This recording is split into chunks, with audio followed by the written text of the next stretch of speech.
Expose करने के लिए आज मैं सदन में खड़ा हुआ हूं। सर, जब एक यूजर अपना मोबाइल फोन रिचार्ज कराता है तो उसे अपने रिचार्ज प्लान के हिसाब से डेली की डेटा लिमिट मिलती है, 1.5 GB, 2 GB या 3 GB प्रतिदिन।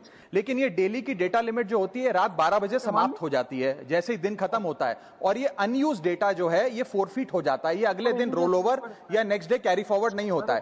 कंज्यूमर से पैसा तो पूरे डेटा का लिया जाता है, लेकिन ये अनयूज डेटा, जो बचा हुआ डेटा होता है, ये एक्सपायर हो जाता है जैसे दिन समाप्त होता है। सर, फर्ज करिए कि महीने की शुरुआत में आपने अपनी गाड़ी में 20 लीटर पेट्रोल भरवाया, महीने के अंत तक 15 लीटर पेट्रोल कंज्यूम हो गया, 5 लीटर बच गया, तो क्या महीने के अंत पे पेट्रोल पंप वाला आकर आपको कहता है कि 5 लीटर पेट्रोल वापस कर दो क्योंकि उसकी वैलिडिटी समाप्त हो गई? नहीं, क्योंकि आपने पैसा पूरे 20 लीटर का दिया है। ठीक इसी तरह जितने डेटा का पैसा हमसे लिया जाता है उतना डेटा हमें यूज करने दिया जाए, वो एक्सपायर ना हो। ये हमारे मेहनत के पैसे से खरीदा गया डेटा है। और सर, चालाकी देखिए, आजकल के रिचार्ज प्लान्स में डेली की डेटा लिमिट होती है, मंथली की डेटा लिमिट नहीं होती, क्योंकि मंथली की डेटा लिमिट के अंदर मैक्सिमम डेटा की खपत का कंज्यूम करने की प्रोबेबिलिटी यानी कि संभावना ज्यादा होती है। एक महीने के भीतर या मान लीजिए 4-7 दिन कोई व्यक्ति व्यस्त है या बीमार है, लेकिन बचे हुए दिन में या जब उसकी छुट्टी होती है वो ज्यादा डेटा कंज्यूम कर सकता है। इसीलिए मैक्सिमम डेटा मंथली प्लान में कंज्यूम होता है। इसके चलते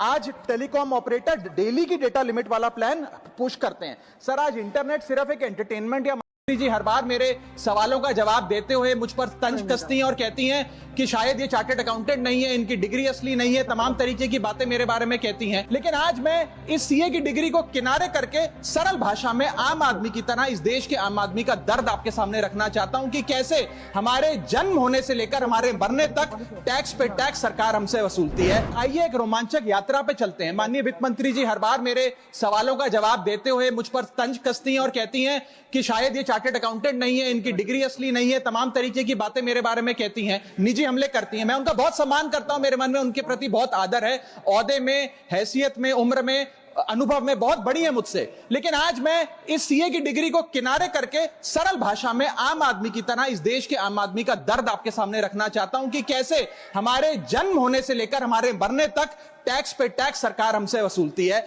मैं आपके सामने जीवन के 8 चरण, 8 स्टेजेस ऑफ लाइफ रखना चाहता हूं। फर्स्ट स्टेज ऑफ लाइफ, जब इंसान पैदा होता है, that is the birth stage. बच्चे के पैदा होने से पहले, उसकी आंखें खुलने से पहले जो उसको वैक्सीन लगती है उस पर 5% जीएसटी लगता है। जिस अस्पताल में बच्चा पैदा होता है उस हॉस्पिटल के कमरे के चार्जेस पर अगर 5,000 रुपए से ज्यादा का कमरा हो तो 5% जीएसटी लगता है। बेबी केयर के आइटम्स पे 5% जीएसटी लगता है। और अगर उसके माता पिता बच्चे के पैदा होने पर मिठाई बांटे तो मिठाई पर 5% और चॉकलेट पर 18%, 28% जीएसटी लगता है। दूसरा चरण जीवन का इन्फेंसी और चाइल्डहुड यानी कि बचपन में बेबी